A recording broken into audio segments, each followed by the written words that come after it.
जो राजस्थान की तीसरी प्रमुख जनजाति है वो है गरासिया। गरासिया से पहले मैंने दो जनजातियों को पढ़ा दिया है, मीणा जनजाति और भील जनजाति। यदि आपने वो वीडियो नहीं देखे हैं तो डिस्क्रिप्शन में उसके लिंक दे रखे हैं, जाके देख सकते हैं। तो गरासिया जनजाति की बात करते हैं तो गरासिया जो जनजाति होती है ये खुद को राम के वंशज और अयोध्या के बताते हैं, जबकि संरक्षण जो करता है वो कहते हैं कि ये गुजरात के बड़ौदा स्थान से हैं और बड़ौदा में चैन और पारक नामक स्थान से हैं। और बात करें राजस्थान में इनकी अधिक संख्या की तो सिरोही, उदयपुर, पाली में इनकी संख्या अधिक है। अधिकतर संख्या इनकी सिरोही में है। आप सिरोही वाला अधिक याद कीजिए कि सिरोही के अंदर आबू और पिंडवाड़ा में इनकी जनसंख्या अधिक है, जबकि उदयपुर के अंदर गोगुंदा और कोटड़ा नामक स्थान पर इनकी संख्या अधिक है और पाली में बाली नामक स्थान पर इनकी संख्या अधिक है। ये राजस्थान की तीसरी प्रमुख बड़ी जनजाति है और कर्नल जेम्स टोड ने कहा है कि जो गरासिया जो शब्द की उत्पत्ति है वो गवाम से हुई है। देखो, मैंने पहले भी बताया था, कर्नल जेम्स टोड एक ऐसा आदमी है जिन्होंने राजस्थान की जो संस्कृति है, जनजाति है, कहीं ना कहीं अपनी टांग अड़ाई है। देखो, कर्नल जेम्स टोड ने भीलों के लिए क्या कहा था कि ये वन पुत्र है, और गरासिया शब्द के लिए कह दिया कि ये इसकी शब्द की उत्पत्ति गवाम से हुई है। गरासिया है, इसकी दो प्रमुख जातियां अन्य भी होती हैं। जैसे एक जाति होती है भील गरासिया, जबकि दूसरी जो जाति होती है वो होती गमेती। ये क्या होता है, देखो, जब कोई भील महिलाएं गरासिया पुरुष के साथ शादी कर लेती है, भील महिलाएं गरासिया पुरुष के साथ शादी कर लेती है तो वो कहलाता है भील गरासिया परिवार या भील गरासिया जाति कहलाती है। जबकि कोई भील पुरुष गरासिया महिला से शादी कर लेता है तो वो कहलाता है गमेती। दोनों में कन्फ्यूज होने की आवश्यकता नहीं है। जब भील महिला गरासिया पुरुष के साथ शादी करती है तो भील गरासिया, जबकि भील पुरुष गरासिया महिला से शादी कर लेता है तो वो गमेती कहलाता है। इनके धार्मिक जीवन के बारे में कुछ पढ़ लेते हैं। जैसे इनका जो प्रिय पक्षी होता है वो मोर होता है। चलो, मोर से एक बात आ गई है तो ये भी पढ़ लेते हैं कि मोर को राष्ट्रीय पक्षी कब घोषित किया गया था, तो 26 जनवरी 1963 को मोर को राष्ट्रीय पक्षी घोषित किया गया था। चलो, इसकी आगे बात करते हैं धार्मिक जीवन पर। इनका जो रंग होता है वो सफ़ेद रंग होता है, यानी सफ़ेद रंग के जितने भी पशु है तो ये इनको, जैसे गाय हो गए, सफ़ेद कुत्ता हो गए, ये इनको अपना पवित्र मानते हैं। और इनका जो धार्मिक स्थल होता है वो है नक्की झील, जो कि सिरोही के अंदर है।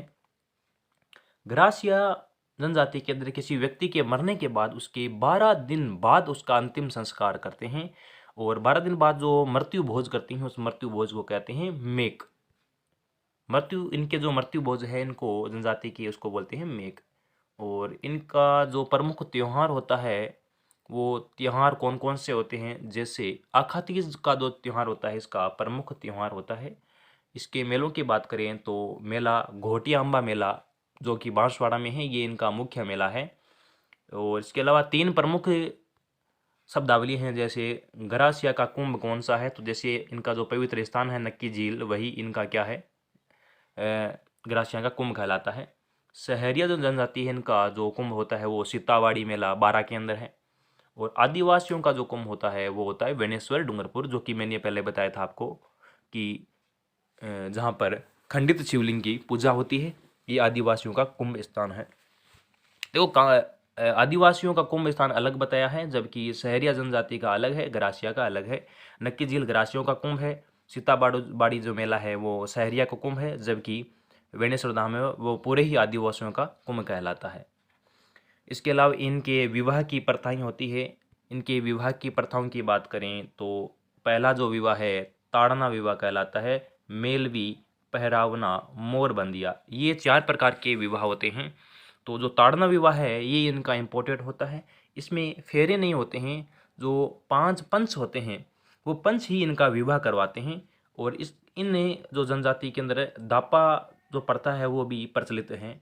दापा ये क्या है, दापा के अंदर क्या होता है, वर पक्ष को वधु पक्ष यानी वर पक्ष की तरफ से वधु पक्ष को एक मूल्य चुकाया जाता है वधु का, उसको बोलते हैं दापा।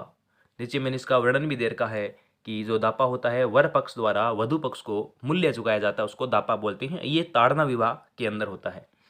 इसके बाद में जो मेलवी होता है, मेलवी का मतलब है जब वधु पक्ष के पास जब रुपए नहीं होती हैं शादी करने के लिए, लड़की के पास, लड़की के जो पिताजी हैं उसके पास जब रुपए नहीं होती हैं शादी करने के लिए, तो सीधे उस लड़की को वर के घर भेज दिया जाता है, वर के घर भेज दिया जाता है। इसके अलावा जो अगला विवाह है वो है पहरावना। इस विवाह में क्या है, पंडित की ज़रूरत नहीं होती है, और जो मोरबंदिया विवाह है ये है जो हिंदी रीति रिवाज की तरह ही ये होते हैं।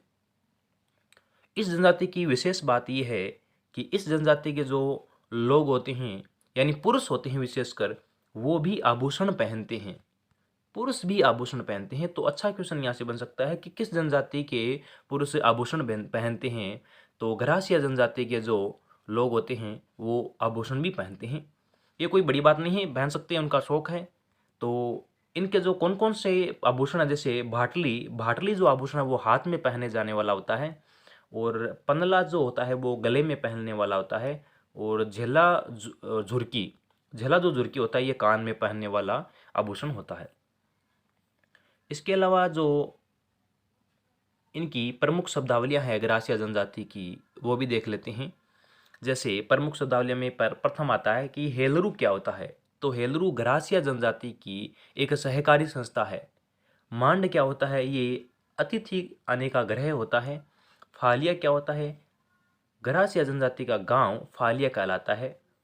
ग्रासिया जनजाति के मरने के बाद जो कोई स्मारक बनाता है उसको हुर्रे कहते हैं, और इनकी अनाज रखने की जो कोठी होती है उनको सोहरी कहते हैं। इनके बरामदे को ओसरा कहते हैं, और जो पुरुष होते हैं इसके द्वारा पहने जाने वाला जो कमीज होती है उनको झुलकी कहते हैं। तो प्रश्न देखो किस प्रकार से आएगी कि झुलकी किन जनजाति के द्वारा पहने जाने वाली कमीज है, तो ये हो गया ग्रासिया।